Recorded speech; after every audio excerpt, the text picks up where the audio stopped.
And he's 1-0. Played only a TVP and won it. And this was his only match. You can see he's a bit nervous here, bouncing up and down in his chair. And, you know, he has his results compass pointing east because he's just only played that one game. He looks solid, but you can't really put him down or up at this point. There's not a lot of stats or data to go off of here. He had a very interesting interview where he didn't say much because it was his first time winning in Pro League. They did bring him out. He did actually win against Tails. That was the game he won in that final match. But, you know, I feel like Trap is a little bit better than Tails here, to be honest. He is 6-3 so far, and just 1-0 versus Terran. Very, very solid Protoss, doing very well in Code A as well.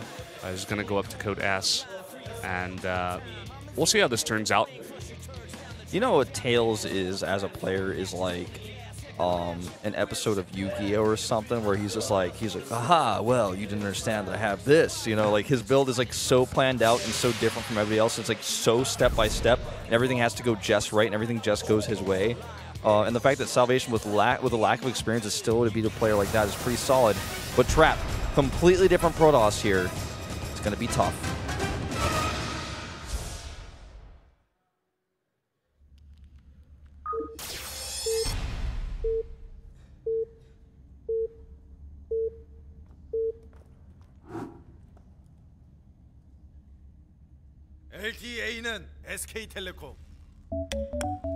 Down here in the bottom left, in the purple for Prime on Frost. The Terran player, he is Salvation. And to the bottom right, in blue, our Protoss player, Trap. My feeling for Trap has always been that you cannot interrupt what he's planned. Whenever he has a build, it's going to be safe enough to not really die to any pressure. It's also going to be that he doesn't make any mistakes in his execution. He doesn't miss micro anything. He doesn't stay too long. He doesn't leave too early with anything that he does, with any poke-offs that he does, any pressure. His mid-game is one of the best in the world for a Protoss player. So he's a player that revolves around the late game, but how he gets there is so difficult to stop. I feel like his weakness actually may be that his late game isn't as strong as some of the other players, but if you try to come in to attack him, if you try to beat him early and stop him from getting to the late game, that's where you've made a mistake, because this is his strongest point by far, and it's really, really difficult to break him. Yeah, I feel like he's one of the actual players here that we can use the word solid for. I know we use that in terms of just saying that they're a pretty strong player or that they play well in general, but this is a guy that is actually solid, that is just hard to break, which is what the solid means. It's not liquid. You can't go through it. It's like it's so hard to break it down. Yeah, exactly. It's not a gas either. It's not even plasma, actually. It's just solid. Just solid. And, you know, all the way from the beginning towards the end, as you mentioned before, he's so hard to break down. And that's probably his main strong point, and that's why he is so solid. Yes.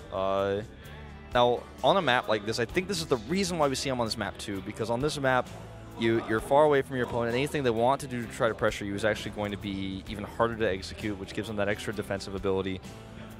Now, he's going to scout cross here, and oftentimes when you see a player scout cross first, it means that the build that you want to do is so dependent on whether or not your opponent is cross or not that you need to know right away. It's like, okay, well, I can't do this if he's close, so let's find out if he's cross. Oh, he's not cross. Okay, I'm doing something else. And you see he's okay, not cross. Probably going to scout, well, I was going to say he'd probably scout bottom left first, but looks like he's going to go top right. Doesn't really matter. They're both equidistant from this location. Yeah. Just reading Salvation, or rather Trap's mind wrongly, I guess. But a very, common, a very standard follow-up out of Salvation. Goes for the CC first, followed up by 2 barracks. Going to be very safe. And look at this. One base very Twilight. Early Twilight Council. Could be a DT expand. Trap not really the type to all-in very often, but okay. He sees no base here, and for a second I thought maybe he was going to hide the Dark Shrine there. But I think it's too risky to hide it there, because what if, when Salvation goes to scout, he just happens to check that spawning location and then finds a Dark Shrine. Yeah. Well, going for something like this on the map, we're not even sure if it's DT just yet. But based on the amount of gas he has here, it could be. But look at this. He's going to go for very fast blink here. And still no expand. Just 1 base blink so far. That's like one of these things too where I look at this and I'm like, okay, so he checks cross first and he's like, all right, well, it's close. Means I can get my mothership core over there for vision very quickly, can make that at the last second. I'll have to make that earlier so that it has the time it needs to go across cross positions. There's a lot of different locations he can use to put up his forward pylon. It looks like he's going to go for the third base at the north for his first pylon. At least that's where his probe was hanging out. And, oh boy, fast triple, man. That's going to be pretty tough to stop this with because he's not going to have a lot of Marines. And he's certainly not going to have Marauders, and bunkers are of the utmost importance right now. Yeah, this is something that you can read your opponent. There's not much to watch out of Salvation, but you could say, like, oh, he's a Terran player that likes to play very greedy economically, especially on a map like this. This is just not a build you would expect out of Trap on this map. To just not even expend to go for this fast of a blink, and then just go 3 base Stalkers, or rather 3 Gateway Stalkers. Yeah, this is not very Trap-like.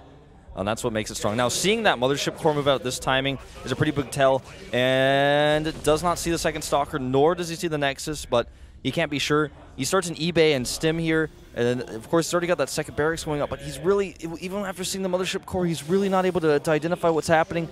This is too much faith.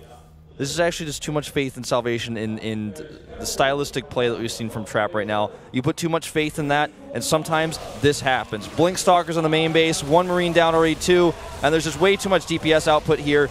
The mothership core is certainly not going to die. He's just going to keep blinking his Stalkers back. You can actually start blinking them slowly, 1 by 1, down the ramp. He will save the mothership core. Its time warp isn't even ready yet, and as soon as it is, he's going to use it. More Stalkers being warped in here. Doesn't have to keep one on the high ground. It looks like he's going to go for that anyways. There's the time warp, and he could just blink the rest of the Stalkers in little by little. That bunker is certainly not going to make a difference in this game. Might not even finish. And this has been a very one-sided day. There's the cancel. He's going to cancel Stim here as well, and that is going to be what happens when you activate the Trap card, Brendan. Oh, 3-0. boy. There's a 3-0 there for Incredible Miracle. Salvation at the end, he does scan at the natural, and he sees no expansion. He's like, oh, wow, you just one base blinked me. And he really did. There's a Trap card. And unfortunately... It's just so funny. Like, he goes over to Hero Taps, he's like, yeah, I won. You're fine. You don't Here's like, oh, okay, yeah. I guess I'm not playing today. He was like, well, I mean, do I finish my ladder game or what? He's like, are we going home already, Mom?